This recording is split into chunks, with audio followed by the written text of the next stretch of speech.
Hey, remember this. People believe what they see, not what they hear. Okay? People believe what they see. I'll prove it in this segment. They believe what they see, not what they hear. Have you ever noticed, you ever seen a buyer, you ever had a customer not listening to you? Like you're talking, and they're just not, like it's just not bang, not even hitting. See, this phenomenon occurs because the buyer assumes he can't trust you. He assumes that you're full of BS, man. He assumes you're a pitch man, that you'll say anything. See, people don't believe what they hear. People believe what they see. People will take the written word out of a newspaper, and even though it's false, buy it because it was written. So, what do you want to do with that data? If you know this is a true piece of information, people believe what they see, not what they hear, that's true, okay? In any civilization, it's true. Then always have your presentation, your proposals, your prices, your information, the data you're sharing, always have it in writing for the buyer so they can see it with their own eyes. It's going to make you more believable, get more trust, and make you more credible. See, buyers don't believe words. Not the words they hear, but they, however, put a lot of significance in the words they see in print. You know, you tell a guy about some bizarre conspiracy theory, you know, hey man, did you hear about this thing, blah, blah, blah, and do-da, and ba-da-da, and da-da. Hey, you show it to him in writing, he'll buy it like hook, line, sinker. Wow, man, I can't believe that. He sees it in writing, it becomes real to him, okay? You go into a clothing store, all right? I'll prove this to you. You go into a clothing store. Hey, what's that jacket made of right there? Guy says, oh, it's a combination, wool and cotton, okay? And just 20% silk. I guarantee you're going to open it up to check it out with him. Why? Because you don't believe what people say. You believe what you see for yourself. Hey, how much is that jacket? Oh, it's $12.95. I guarantee you're going to look at the price to validate he's telling you the truth, right? See what I'm saying? You believe what you see, not what you hear. So it would be much better if the salesperson said, sir, that's 80, 20, and a 10% silk, or whatever the case is, by the way it's made by, and show it, validate it. Price is $12.95. There's that. See, you use data, evidence that what you're saying makes you credible, that they can trust you.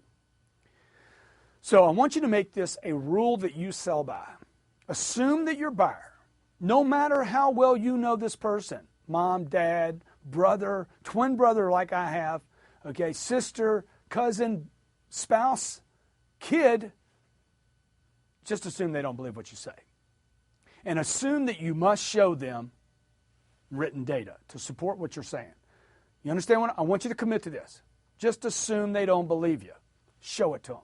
As I stated earlier, there are many, many reasons for distrust, okay? And it's necessary that you know what they are. The most common and least considered of those reasons is that the buyer, the person you're actually trying to sell, has had their own experience with fabrications. You know what I'm saying? They fabricated, they exaggerated, they embellished when they were presenting themselves or their products or their services. So when you start pitching, presenting, selling your story, they're like, oh, shit, if I would exaggerate to someone else, I have to assume that Grant would exaggerate to me, right? You understand what I'm saying? Okay? See, they would have to assume that point or that viewpoint because they've done that themselves. Now, it might not be something major that they did. It might just be a little tiny exaggeration. Maybe they lied to their parents when they were 12 years old. I don't know. It doesn't matter to me. I don't want to have to deal with it in a sale, so how do I counter it?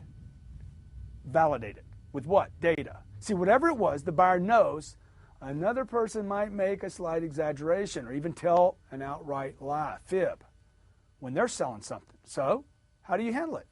You know it's there. You know it's a possibility. Remember, people believe what they see, not what they hear. Regardless how honest you are, how honest your intentions, how much integrity you might have, okay? You're Mr. Honest. You would never, ever exaggerate. You would never over-offer. You would never over-promise. Never, okay? You're the perfect human being on planet Earth. Just know this. It has nothing to do with what we're talking about. You're talking about them. Do they have any distrust? You get it? Your job is not to be the most honest person in the world. Your job is to be credible and trustworthy to the customer you're in front of.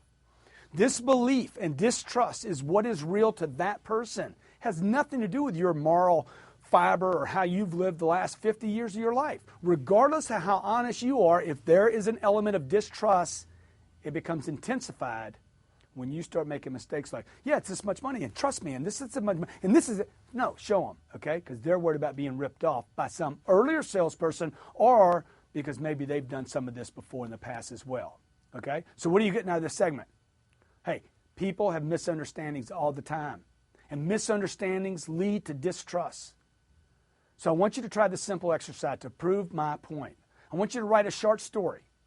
A short story about anything. I don't care what the story is. It'd be a story about you going to a bus station, getting on a bus, and going to another city. I want you to write a short story down, maybe 6, 7, 8 lines. I want you to read that story to another human being, and then I want you to tell them to pass it on to another human being. And maybe there's 8, 9, or 10 of you that pass this story on one at a time. And then I want the 10th person to come back and tell you what the story is. Okay? Before you tell the story, I want you to write it down. I don't want you to give them that in writing. I want you to tell them the story. And I promise you, by the time the story gets back to you, you went to another planet in a spaceship. It'll be so distorted. Why? Because people don't duplicate exactly, and there's misunderstandings. And when a customer doesn't duplicate and has misunderstandings because words get lost, you can't make your sale. You got it? So what are you going to do to build credibility? In writing. We're going to talk about this more in another segment, okay? Make a list of the things you can show a buyer to support what you're telling them. Things you can validate, and use that to make yourself more credible.